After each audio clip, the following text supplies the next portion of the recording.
नमस्कार, आप देख रहे हैं चक्रव्यूह मेरे साथ और सवालों के चक्रव्यूह में इस बार हैं सांसद राजकुमार सैनी। आपका स्वागत है राजकुमार सैनी जी। सबसे पहले तो यही जानना चाहूंगी कि पिछले कुछ दिनों से आप काफ़ी सुर्खियों में हैं अलग अलग बयानों को लेकर। किस तरह से देखेंगे अपने बयानों को और इन सुर्खियों को? देखिए, बहुत सारे लोग राजनीति करने के लिए अपने चरित्र को या अपने एक्शन को जनता में रखते हैं, लेकिन मेरा पेशा राजनीति नहीं है। स्पष्ट तौर पे मैं कहना चाहूँगा कि मैं एक बहुत ही गरीब घर से पैदा लैंडलेस परिवार में हुआ हूँ।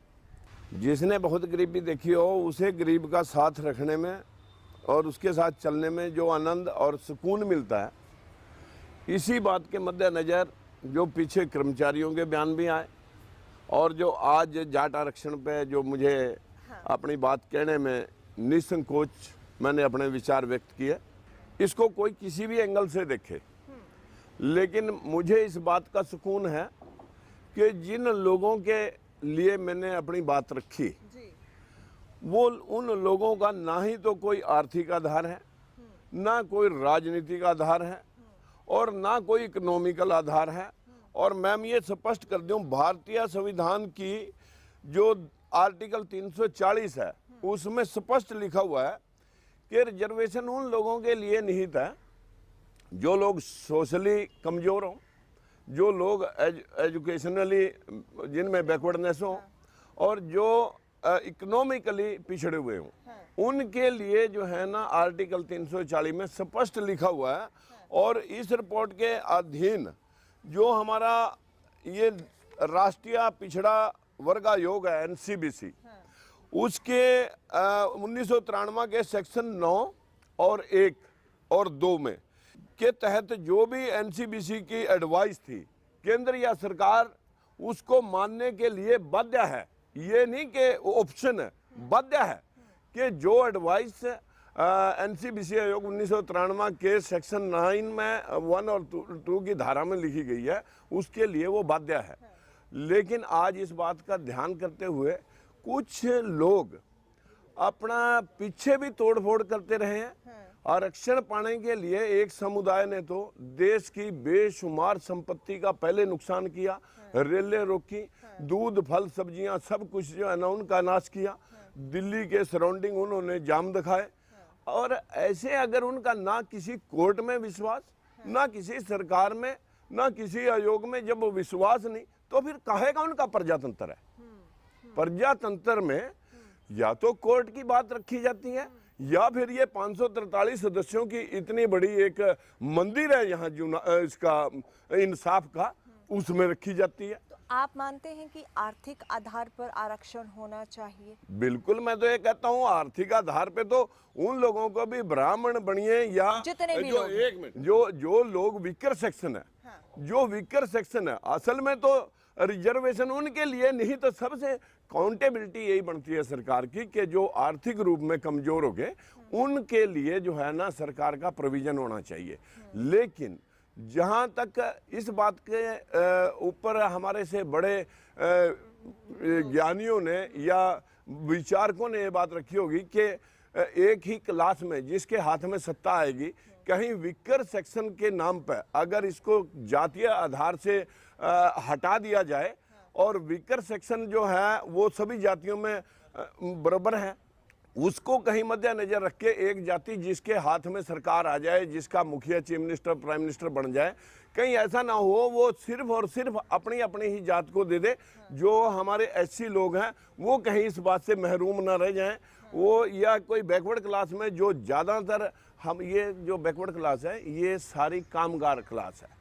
बैकवर्ड का जो मेन इशू है इसको कामगार लोग बोलते हैं कि मेरा वर्ग है ये। इनके पास कोई रंगाई का, कोई पुताई का, कोई कढ़ाई का, कोई सिलाई का, यानी कि इन्हें आरक्षण सबसे ज्यादा जरूरी है। आपका ये इनके लिए आरक्षण जरूरी है जिनका कोई भी राजनीतिक आधार ना हो, जिनका कोई इकोनॉमिकल आधार ना हो, जिनका कोई संख्या भी बल उनका इतना कमजोर है कि ये 36 जातियों में बंटा हुआ वर्ग है बैकवर्ड क्लास। भी जो लोग आरक्षण की बात कर रहे हैं, आपको लगता है कि इसमें सिर्फ और सिर्फ राजनीतिक महत्वाकांक्षाएं छिपी हुई हैं, राजनीति से प्रेरित है, इसीलिए वोट बैंक की राजनीति है, तब ये आरक्षण की बात? मैं ये कहूँगा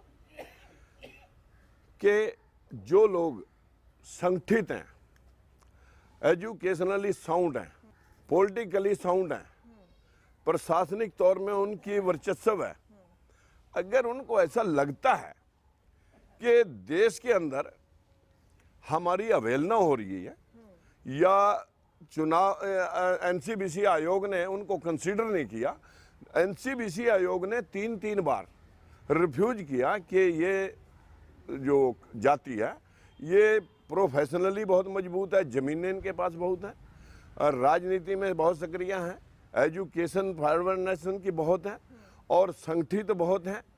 इनको किसी भी तरह से किसी भी एंगल से उस सूची में शामिल नहीं किया जा सकता जिस सूची में जो बैकवर्ड के लगभग 70-72 जातियों के जो धड़े हैं, जो छोटी छोटी कास्ट हैं, जिनमें रंगाई, पुताई, सिलाई, कढ़ाई, जूता बनाना। तभी मैं कह रही हूँ कि क्या इस पर सिर्फ राजनीति हो रही है, क्या राजनीतिक महत्वाकांक्षाएं हावी हैं?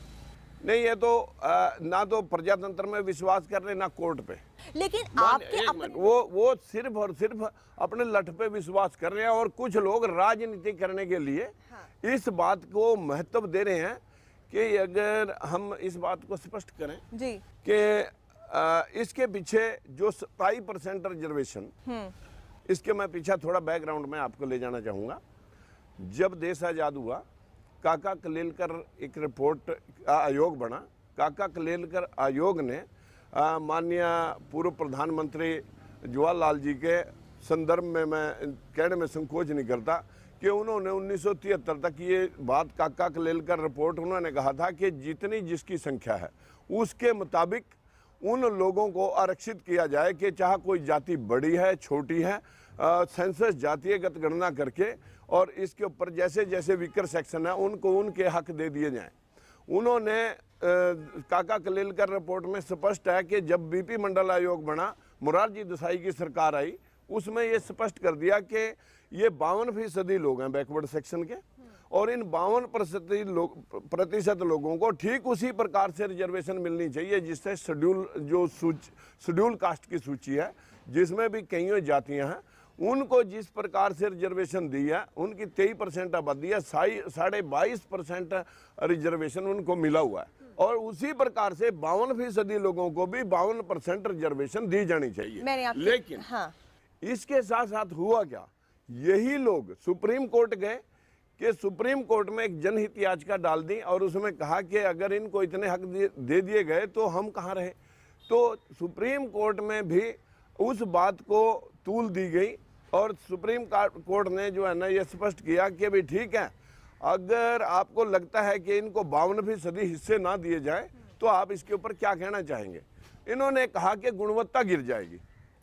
अगर आज इंजीनियरिंग कॉलेजों में 50 लाख रुपए दे करके लोग डॉक्टर इंजीनियर बना रहे हैं तब तो गुणवत्ता गिरती नहीं, लेकिन गरीबों के हक के लिए अगर किसी को सीट मिलती है तो गुणवत्ता गिरती है। अच्छा, तो मुझे ये बताइए, आप ही की पार्टी के बहुत से लोग जो जाट हैं, जो जाट नेता हैं, वो इस बात का समर्थन कर रहे हैं। क्या आप अपनी ही पार्टी से विरोध का सामना नहीं कर रहे इस बयान की? देखिए, जब बीपी मंडल आयोग आया जिसको विश्वनाथ प्रताप सिंह जी ने लागू करने के लिए बैकवर्ड को रिजर्वेशन देने की हिमायत की थी, तब भी पूरे हरियाणा के सारे डिपू बसों के इन्होंने ही फूके थे। अब अगर आप ये बात कह रहे हैं कि भी बीपी मंडल आयोग की जो रिपोर्ट थी सुप्रीम कोर्ट ने ये कह करके रिफ्यूज कर दी कि उस वक्त के 27% रिजर्वेशन ही दी जा सकती है, 50% से ज़्यादा रिजर्वेशन नहीं की जा सकती कि कहीं गुणवत्ता ना गिर जाए। मैंने आपकी सारी बात मान ली। उसके गुणवत्ता के डर से सुप्रीम कोर्ट ने कहा कि 50% से ज़्यादा नहीं की जा सकती, जिसमें 22.5% रिजर्वेशन ऑलरेडी पहले थी। पीछे 27.5% रिजर्वेशन बची, उसमें वीकर सेक्शन ये जो बैकवर्ड क्लासेस हैं उनको दे दिया गया। अब उसमें घुसने के लिए इनकी सिर्फ एक मंशा है, राजनीति करने के साथ साथ जो मंशा असल है कि ये 27% बैकवर्ड क्लासेज की जो क्लास 1 और 3 में 1 और 2 में तो हमारी है नहीं, 3 और 4 में है। क्लास 1 और 2 में तो सिर्फ 10% है हरियाणा में। मैम, आपको शायद इस बात का जानकारी है या नहीं, सुप्रीम कोर्ट के आदेशों की भी हरियाणा के अंदर पालना यूँ नहीं हुई कि यही लोग चीफ मिनिस्टर रहे हैं। अब चूंकि जो है ना ये इसमें 27% रिजर्वेशन क्लास 3 और 4 में जो है, ये भी बैकवर्ड को कैसे मिल जाए, उसको भी ये लोग अपने पाले में हथियाना चाहते हैं। और मैंने आपकी सारी बात मान ली, आपने जो पॉइंट्स रखे वो भी बिल्कुल सही हैं, वाजिब हैं, लेकिन क्या आपके इस स्टैंड से, इस बयान से आप अपनों के ही खिलाफ नहीं खड़े हो रहे? क्योंकि आपके अपने ही कुछ ऐसे बड़े नेता हैं जो जाट आरक्षण का समर्थन कर रहे हैं, प्रधानमंत्री से मिले हैं, मुख्यमंत्री मनोहर लाल खट्टर से मिले हैं, तो उनका क्या? देखिए, आपने कहा कि आप अपनों में ही अलग पड़ रहे हैं। अपने घर में रहते हुए किसी बात की तूल को लगा लेते हैं दो आदमी, और कोई एक आदमी होता है अकेला।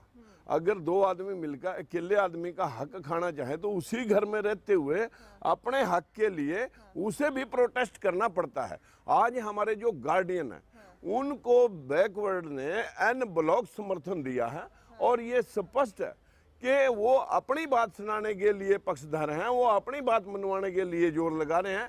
मैं इन गरीबों के लिए ना, मैंने कभी, मेरा ये पेशा, मैंने राजनीति को समझा, और ना मैं इस बात की जरूरत समझता हूँ कि मैंने आगे लड़ना है नहीं लड़ना है, ये मेरा विषय नहीं है।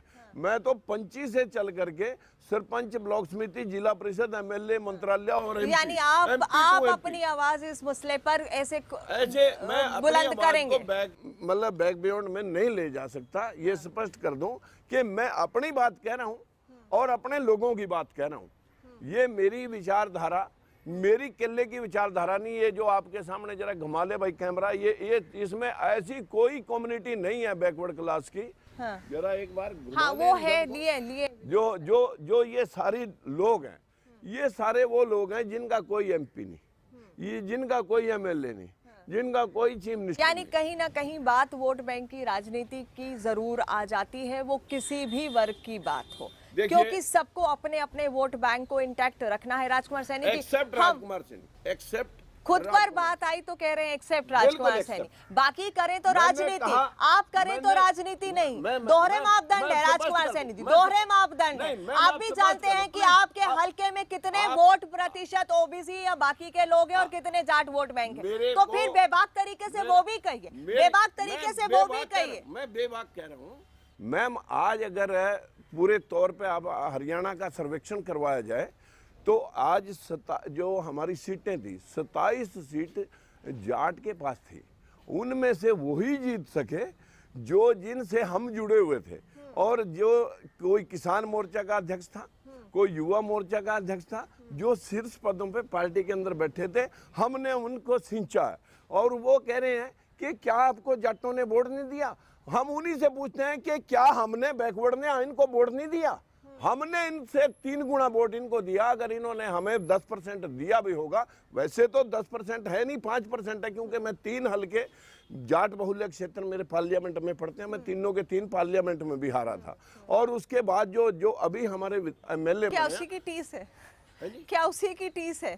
टीस मैं ये नहीं कहूँगा, टीस नहीं हुआ करते। हम जातीय विश्लेषण को आधार, जाति संबंध को हम डिस्टर्ब नहीं करेंगे, हम प्रेशर को डिस्टर्ब करेंगे। जो प्रेशर देश को डिस्टर्ब कर रहा है, हम उसके खिलाफ खड़े हैं। चलिए उससे आगे बढ़ते हैं थोड़ा। एक बात हुई जाट आरक्षण की, यकीनन इस मुद्दे ने पूरी राजनीति को इस वक्त हिला के रखा हुआ है। हरियाणा की सियासत की बात करें, आगे बढ़े, कर्मचारियों को लेकर आपका ये जो प्रेम बार बार निकल कर बाहर आता है, ये क्या है? अब मैं उस पर भी बात करूंगा। हाँ। मैं आपको थोड़ी सी इसमें और बता दूं। इन्होंने हरियाणा के अंदर 5 जातियों को जब रिजर्वेशन के कहीं कोई केले हमारे को ना कहे, इसमें इन्होंने बिश्नोई को जोड़ा था, जट सिख को और रोड को जोड़ा था, त्यागी को जोड़ा था। 5 जातियों का रिजर्वेशन लेकर के ये हरियाणा के अंदर चले थे। और जब आनन फानन जब इनको रिफ्यूज कर दिया एनसीबीसी आयोग ने कि भी मैं, इन्होंने प्रेशर लगाया एनसीबीसी आयोग पे कि आप हमारे पक्ष में रिपोर्ट दो। आयोग ने कहा कि मैं रिपोर्टें नहीं देता, मैं फैसला देता हूँ। उन्होंने जब इनके खिलाफ फैसला देना था तो उससे पहले इनको लगा कि भी फैसला हमारे खिलाफ आएगा। कैबिनेट की मीटिंग दिल्ली में बुलाई और वहाँ इन्होंने इसको जो है ना उन सब, ये स्पष्ट मेरे पास पड़ी है। अभी मैम आप इंदिरा साहनी केस में भी जो हुआ था वो भी आपके सामने है। और जो अभी करंट पे जो आरक्षित, जो समुदाय आरक्षण प्राप्ति के लिए हमेशा सरकारी संपत्तियों को बार बार तोड़ता फोड़ता रहा है, इन्होंने क्या किया उस वक्त, इनकी जो ये झूठी रिपोर्ट थी खजान सिंह सांगवान एमडीयू रोहतक की यूनिवर्सिटी की गलत रिपोर्टों के आधार पर, उसको बेस मान करके इन्होंने यहाँ कैबिनेट का फैसला करा और उसमें ये लगा दी। जब वो झूठ निकली तो उस वक्त इसको सुप्रीम कोर्ट ने तथ्यों के आधार पर फैसला दिया।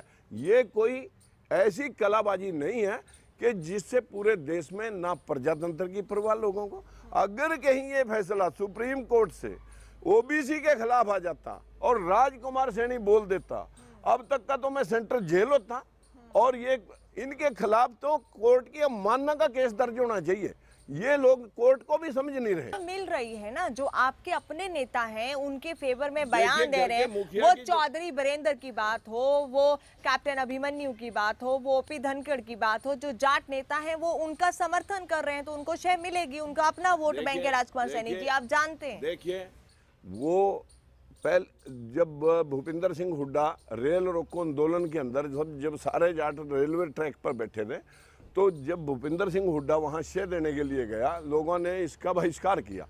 इसने कहा कि भाई मैं आपका गार्डियन हूँ, मैं चीफ मिनिस्टर बाद में हूँ, जाट पहले हूँ।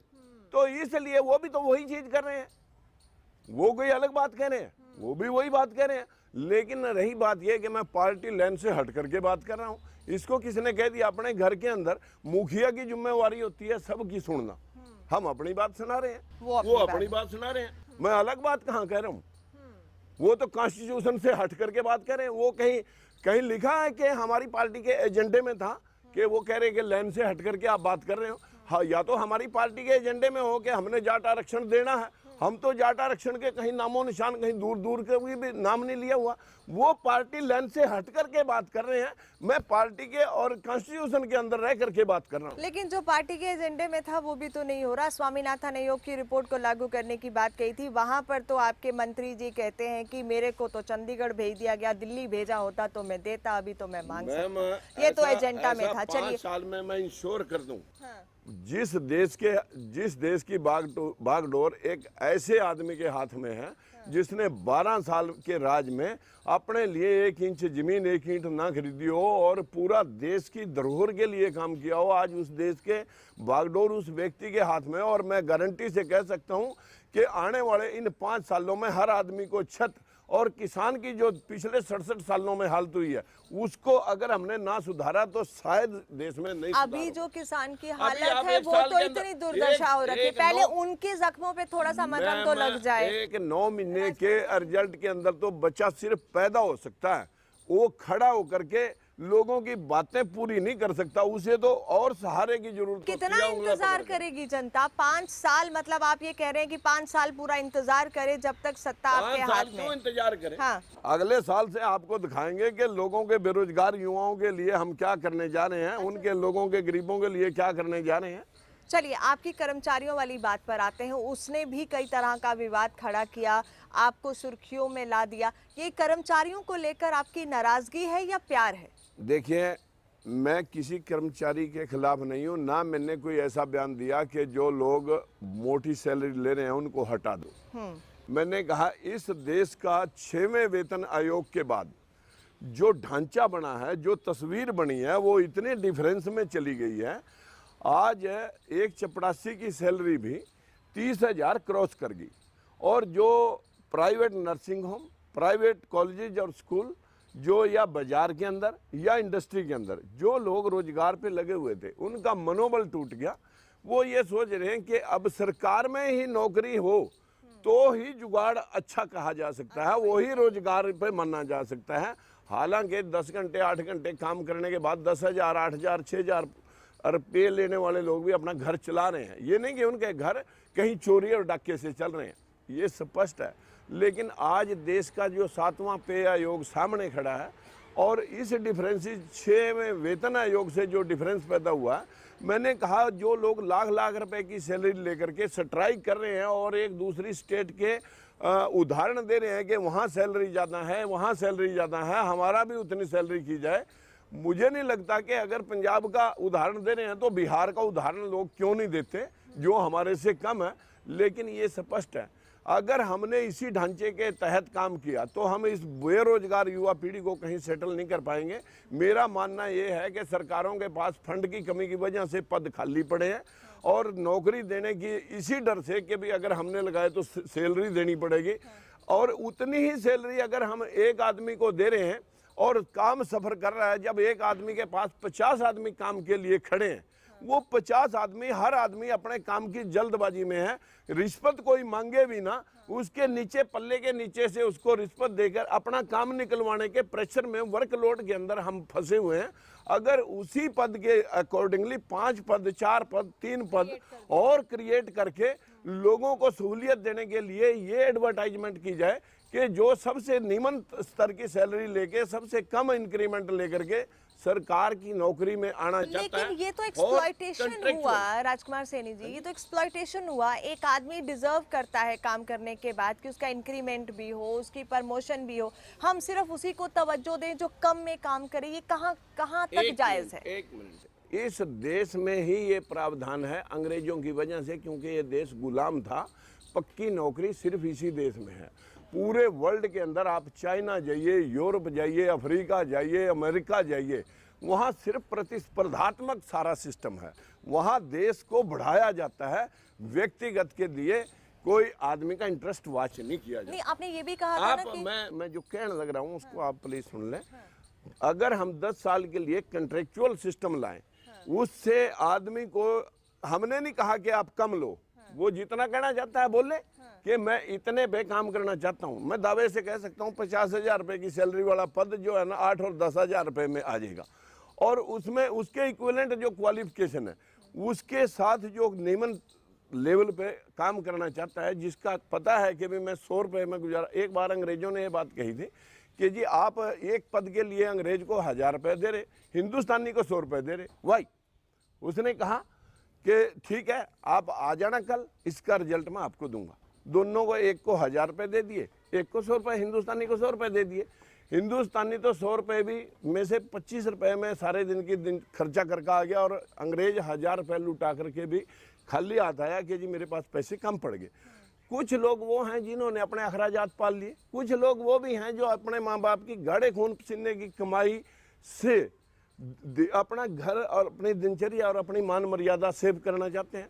वो लोग इतने हैं, इतनी गिनती है कि उनका उंगली पकड़ने वाला, हाथ पकड़ने वाला। आपको ये लगता है कि कच्चे कर्मचारियों को पक्का करने की जरूरत नहीं? 10 साल के बाद उसकी आइडेंटिटी देखें कि वो आदमी कितना होनेस्ट रहा, उसकी ACR में क्या क्या लिखा गया। इस बयान से आपको काफी मुखालफत झेलनी पड़ी है, लेकिन आप उस पर कायम है अभी भी? मैं तो कायम, मैंने कोई बात आज तक कही, पहले तोली फिर बोली।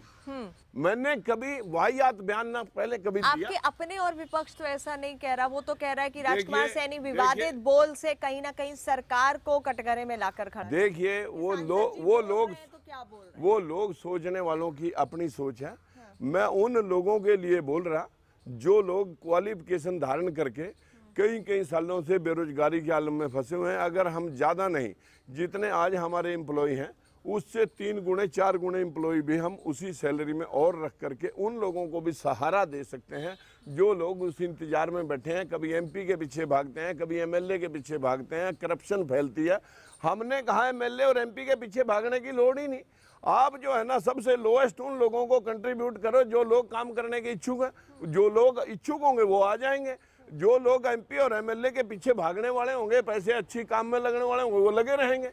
करप्शन खत्म होगी, बेरोजगारी खत्म होगी, और उसके बाद अगर सरकारी सैलरी 10,000 15,000 के रेंज में आएगी, जो लोग इंडस्ट्री में और नर्सिंग होम और कॉलेजों में काम कर रहे हैं उनका मनोबल भी बढ़ जाएगा कि लात मार यार सरकारी नौकरी को, हम भी अपने जगह और कोई रोजगार में या किसी प्राइवेटाइज में काम कर लेंगे। अच्छा, ये बताइए कि बतौर सांसद आपकी प्रायोरिटीज क्या है अब अपने इलाके को? मेरे इलाके में माननीय प्रधानमंत्री जी ने सबसे पहले जीतने के बाद सबसे पहले गए और एक जैसलमेर टू अम्बाला NH 6 को 4 लाइन करके सबसे पहला काम किया।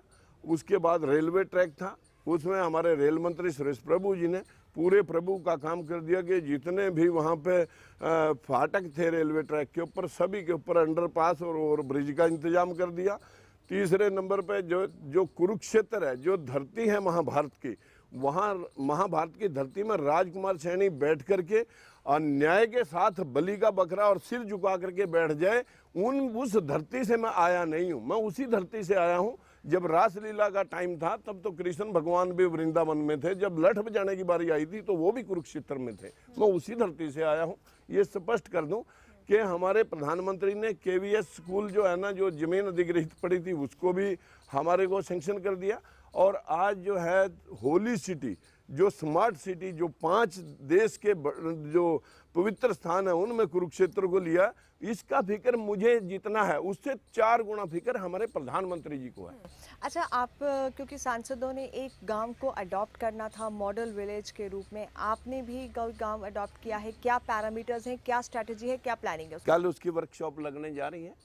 उस वर्कशॉप में सब गाइडलाइंस जो है ना, डायरेक्शन प्रशासन को दे दी जाएंगी कि कोई भी ऐसी बात उस गांव में नहीं रहनी चाहिए। एजुकेशनली, हेल्थ के रूप में, डेवलपमेंट के रूप में, पाउंड्स के रूप में, गैस के रूप में, या ट्रांसपोर्टेशन के रूप में, या किसी लोगों के एम्प्लॉयमेंट के रूप में, कोई भी ऐसी मैटर नहीं रहना चाहिए जो उस गांव में जाकर के लोगों को ये लगे कि हम जो है ना इस गांव का विकास करने में सक्षम नहीं हो। लेकिन क्या आपको पूरी क्लैरिटी है अभी तक एक मॉडल विलेज को किस तरह से आगे डेवलप करना है? क्योंकि अभी तक एक ही मीटिंग है जो पता लगा था हुई थी, जो सांसदों ने एक गांव को अडॉप्ट करना है।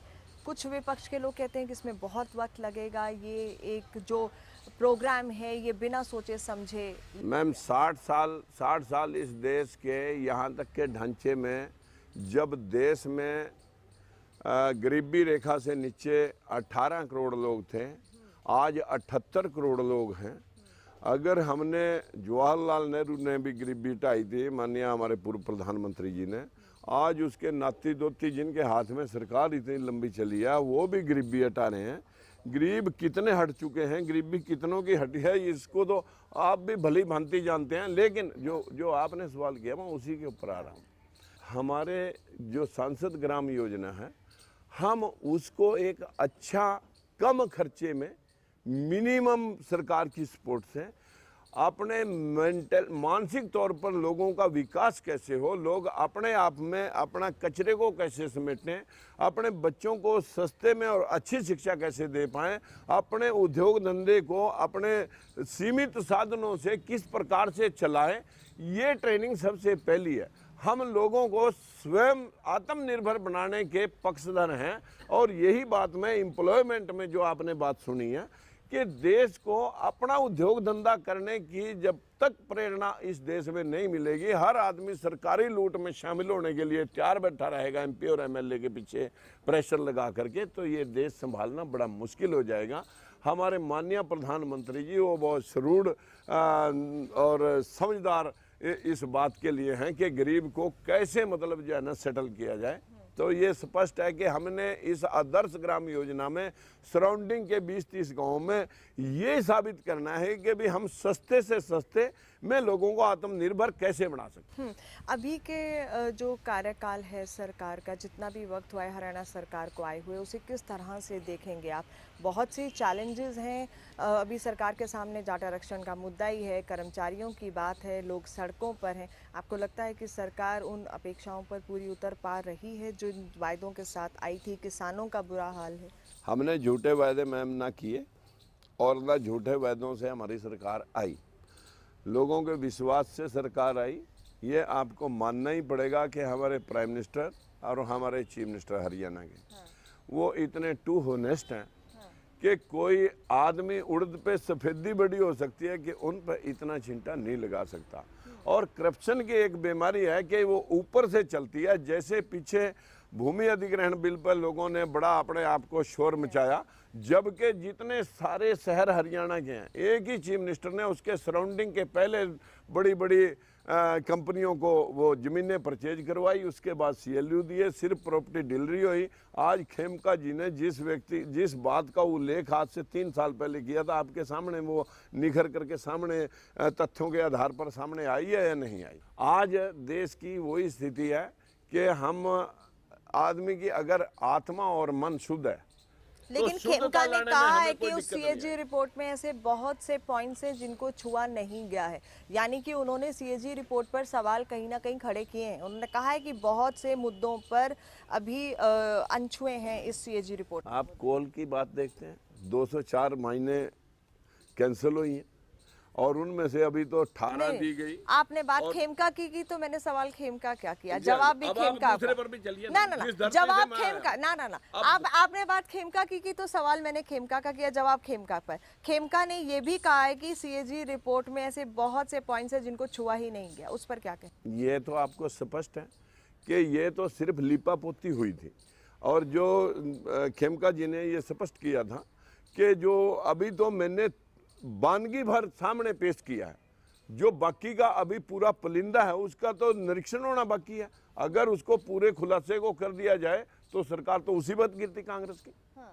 तो आज प्रेजेंट में ऐसा थोड़ा ना कि अभी किसी कब्र में मुर्दा दफन कर दिया और वो खुलेगा नहीं। जब भी उसको जो है ना कुरेदा जाएगा तो बदबू सामने आ जाएगी, लोगों को पता लग जाएगा कि देश के साथ हुआ क्या। चलिए, बहुत बहुत शुक्रिया हमारे साथ इस कार्यक्रम में शामिल होने के लिए। तो ये थे राजकुमार सैनी, जो अपनी ही आवाज़ अपनों के खिलाफ कहीं ना कहीं बुलंद करते हुए नज़र आ रहे हैं। कितना मुश्किल होगा ये सफ़र, फिलहाल ये तो आने वाला वक्त ही बताएगा। लेते हैं आपसे इजाज़त, नमस्कार।